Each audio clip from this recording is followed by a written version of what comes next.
La conscience de soi désigne l'acte par lequel je parviens à me saisir du fait que je suis sujet de mes propres expériences. Par la conscience de soi, je parviens donc à me saisir de mon identité, et une telle identité désigne en fait l'unité dans le temps du sujet, ce qui reste identique, assez stable pour être précisément défini. Bon, la conscience, c'est évidemment un concept complexe et très classique dans l'histoire de la philosophie. Pour le définir rapidement, on peut dire que la conscience, ça désigne l'acte par lequel un esprit prend connaissance ou bien du monde, on parlera alors de conscience immédiate, ou bien de lui-même, on parlera alors de conscience réflexive, au sens où la conscience se réfléchit à elle-même, comme dans un miroir en quelque sorte, et est donc capable de se saisir en train de penser. Et le fait est que la conscience, c'est bien ce par quoi je pense à mes propres états mentaux, c'est-à-dire à mes propres pensées, et par lesquelles je suis capable de parvenir à une intuition du fait que je suis moi-même. On pourrait alors parler d'introspection, je suis capable de me regarder moi-même et de savoir que je suis moi-même. Cette idée-là a été poussée jusqu'au bout, notamment par Descartes dans les méditations métaphysiques notamment, où au terme d'un itinéraire de doute méthodique, il parvient à l'évidence, à la vérité apodictique, dit-il, de sa propre existence. Donc quelque chose dont il ne pourrait pas douter, qui est le fait qu'il existe. Je suis, j'existe, écrit-il. Et donc, on a bien cette idée assez classique et assez forte, selon laquelle c'est par la conscience de moi-même, évidemment, que j'atteins une forme d'évidence, qui est l'évidence de ma propre existence. Et l'évidence de ma propre individualité, c'est-à-dire l'idée que je suis une personne humaine qui ne peut pas être découpée, qui ne peut pas être divisée, qui est donc indivisible, sans qu'on en change radicalement la nature. Un individu, c'est donc un sujet qui est une unité fondamentale, parce que, par exemple, si on me faisait perdre une partie de ma mémoire, une grande partie de ma mémoire, je ne serais tout simplement pas la même personne. Et donc, il y a ici une première hypothèse intéressante par rapport à notre question, c'est-à-dire la question de savoir si on peut dire qui nous sommes, et cette première hypothèse, c'est que la connaissance première que nous avons de nous-mêmes, c'est bien la connaissance de notre propre conscience, que nous atteignons par un acte qui nous semble aussi simple qu'évident, qui est la réflexivité. Nous pouvons penser à nous-mêmes, nous pouvons rapporter nos états mentaux, c'est-à-dire nos émotions, nos sentiments, nos pensées, nos idées, nous pouvons les rapporter à un jeu, à un moi, que nous n'avons pas en fait à démontrer, puisqu'il nous apparaît dans une évidence absolument claire. Bon, il y a quand même une difficulté sur laquelle il faut qu'on s'arrête ici, c'est que la connaissance au sens strict suppose un acte de généralisation ou d'universalisation d'un discours. Je m'explique. Pour connaître, il faut ramener le singulier, donc ce qui n'existe qu'en des exemplaires particuliers, à une dimension assez générique pour pouvoir en parler.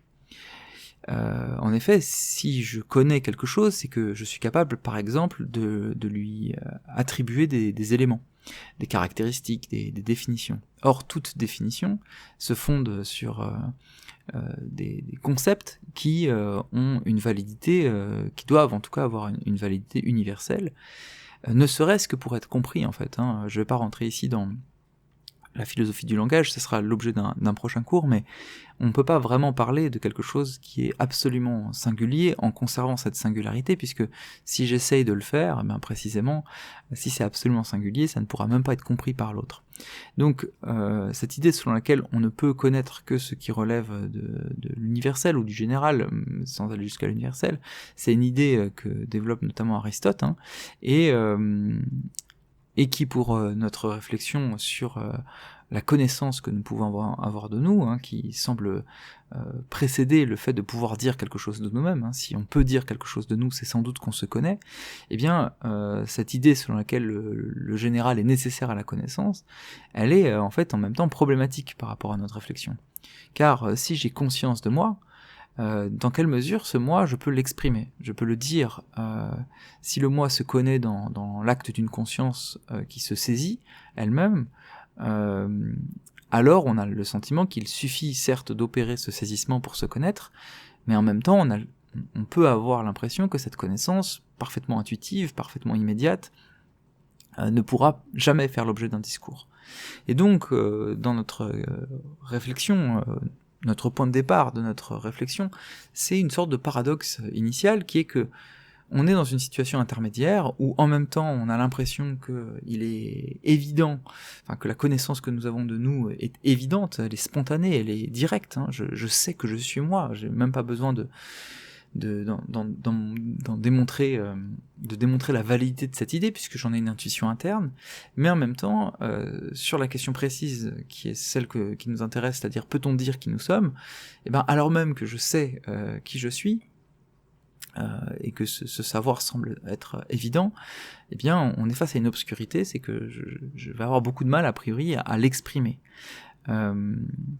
Donc notre question c'est de savoir est-ce qu'il y aurait quand même des moyens, des modes d'accès en quelque sorte à cette évidence. Est-ce qu'on pourrait comprendre quel est le contenu réel de cette connaissance intuitive de notre propre ipséité.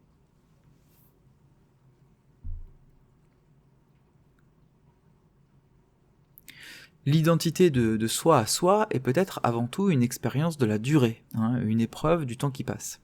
Alors pourquoi je dis ça ? En fait, le sujet, la notion même de sujet, suppose l'idée d'une permanence, une stabilité dans le temps, et cette stabilité ne vaut que relativement au temps qui passe. Alors pourquoi le sujet suppose l'idée d'une permanence ?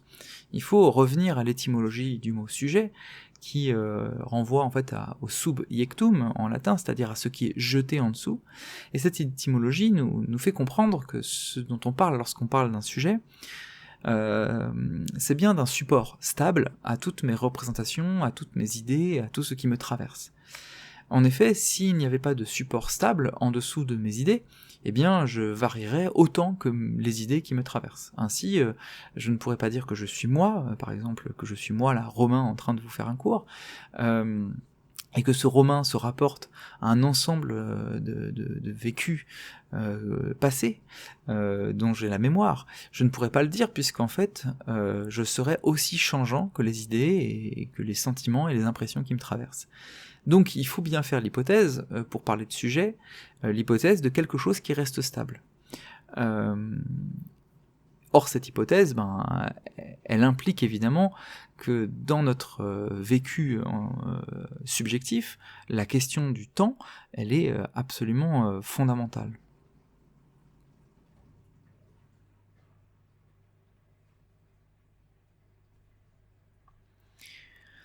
Donc on est face à une idée toute simple, c'est que le caractère inouï de mon identité est qu'elle est perdue, en quelque sorte, et que les différents moments où j'existe n'épuisent pas la conscience que j'ai d'être dans le temps. Ainsi, quand je fais l'épreuve de ma conscience, c'est l'épreuve d'une identité dans le temps que je fais. Mon identité n'est jamais une identité hors du temps, mais bien une identité temporelle. Et donc, la conscience de soi, dont on a parlé juste avant, implique de se penser dans le temps. Cette conscience réflexive qui me permet de savoir que j'existe, c'est une conscience bien temporelle. Et donc il faut qu'on réfléchisse à ce que ça implique de penser cette unité, donc l'unité du sujet, dans le changement que le temps implique. Et ce qui est en fait ici intéressant à mon avis, c'est de comprendre que c'est pas simplement que la conscience s'envisage ou s'édifie dans le temps, mais c'est aussi ce par quoi, enfin, aussi l'inverse en quelque sorte, c'est la conscience qui fait le temps. En effet, la conscience étant l'acte par lequel je me saisis comme un sujet, donc je sais que j'existe, il est aussi ce par quoi je perçois le devenir et le changement. Le devenir ne peut se penser que depuis une conscience. Dans l'être, il n'y a pas de temps, et les choses ne possèdent en elles-mêmes aucune temporalité. C'est ma conscience qui institue une temporalité. Qu'est-ce que je veux dire par là? Dans l'être, ça veut dire quoi? L'être, en philosophie, ça renvoie à la définition, à ce qu'on appelle l'ontologie. Et une ontologie, c'est censé être stable. En vérité, il y a eu beaucoup de discussions en philosophie là-dessus, et c'est plus compliqué, mais classiquement, on va quand même considérer que l'être a une forme de stabilité, parce que sinon on ne pourrait pas savoir qui il est, précisément. Si vous observez une chose devant vous, je sais pas, la table, par exemple, qui est à côté de vous, ou la lampe, eh bien, vous dites que ces lampes sont... Enfin, vous dites que cette lampe est une lampe, parce qu'en fait, elle est assez stable. Elle ne change pas à chaque instant de forme, comme une sorte de métamorphe perpétuelle. Et donc, l'être suppose effectivement une forme de stabilité, sinon on ne pourrait pas le définir.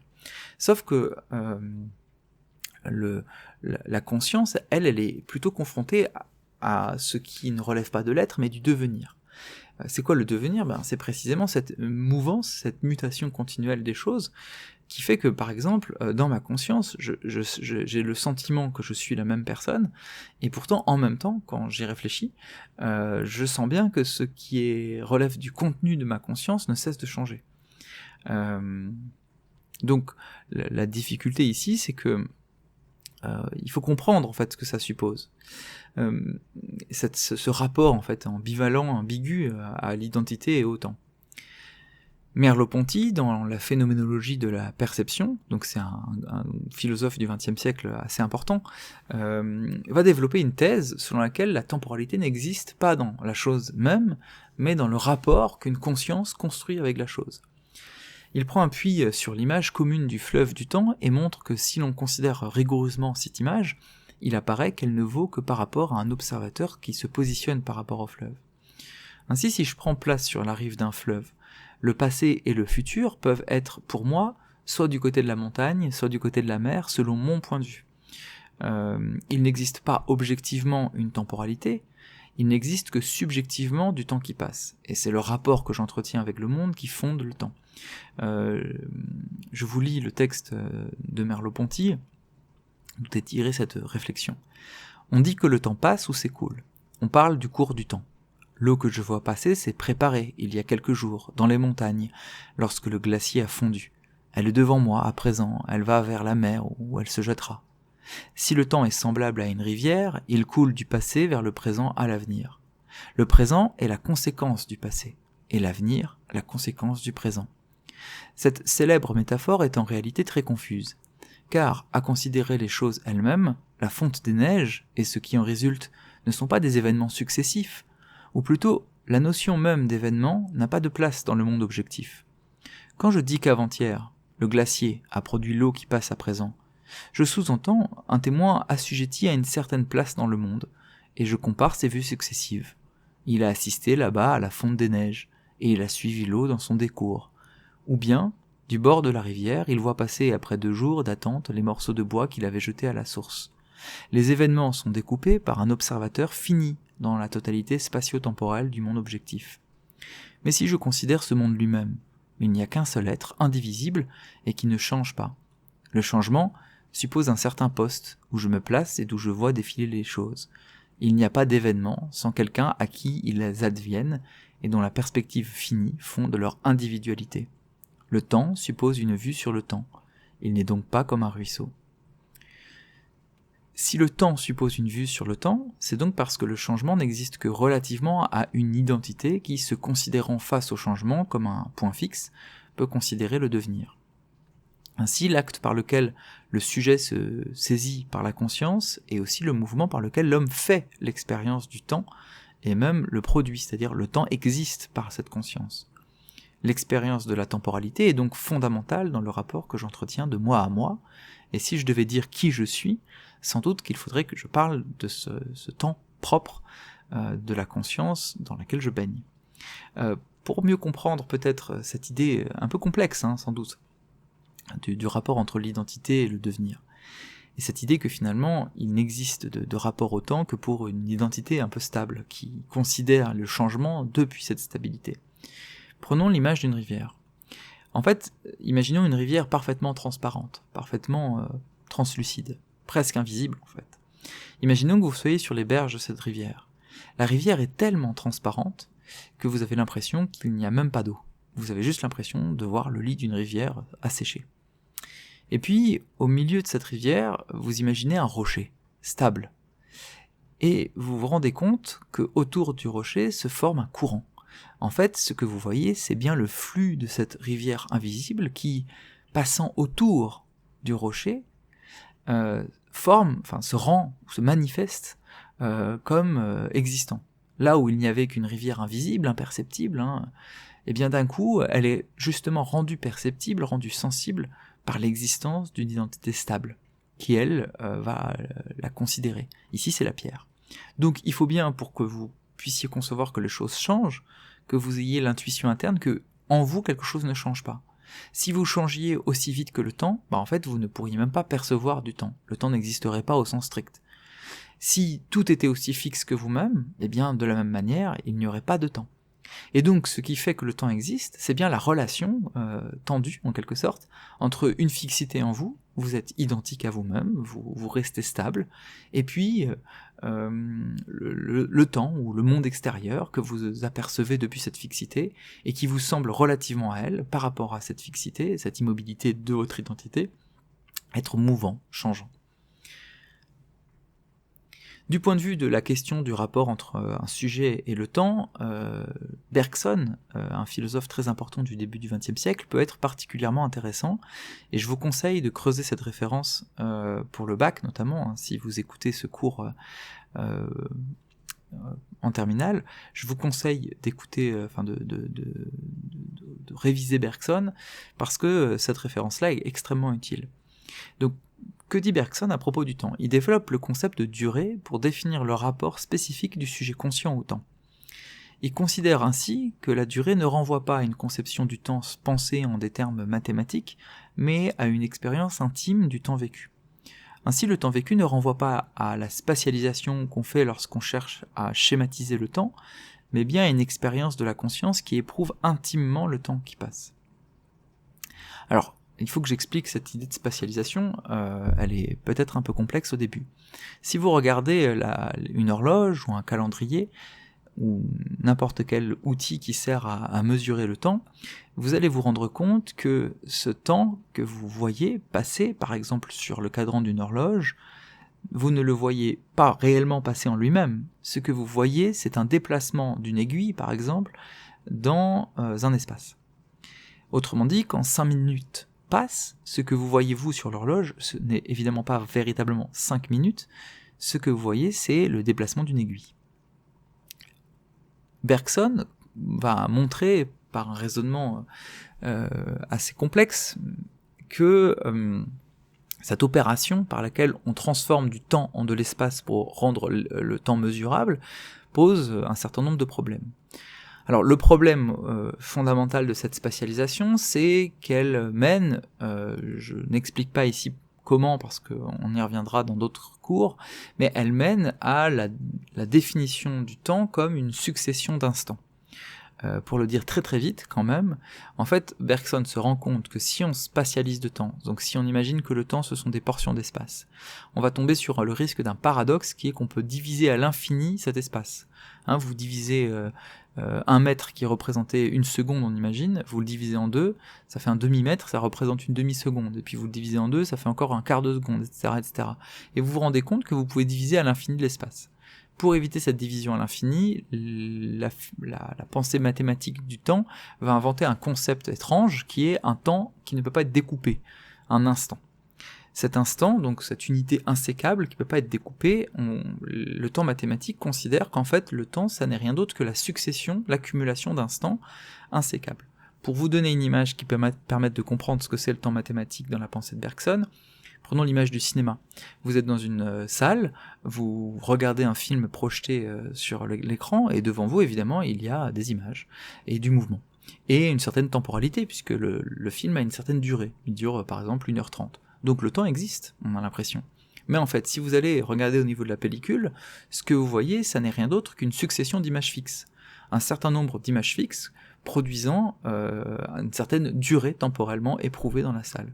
Et donc Bergson pense que le temps mathématique, finalement, ce qu'il fait, c'est ça. C'est-à-dire, il considère que le temps n'est rien qu'une succession d'instants, donc en quelque sorte les images fixes dans le film, et que c'est la succession de ces instants qui produit en quelque sorte l'impression temporelle.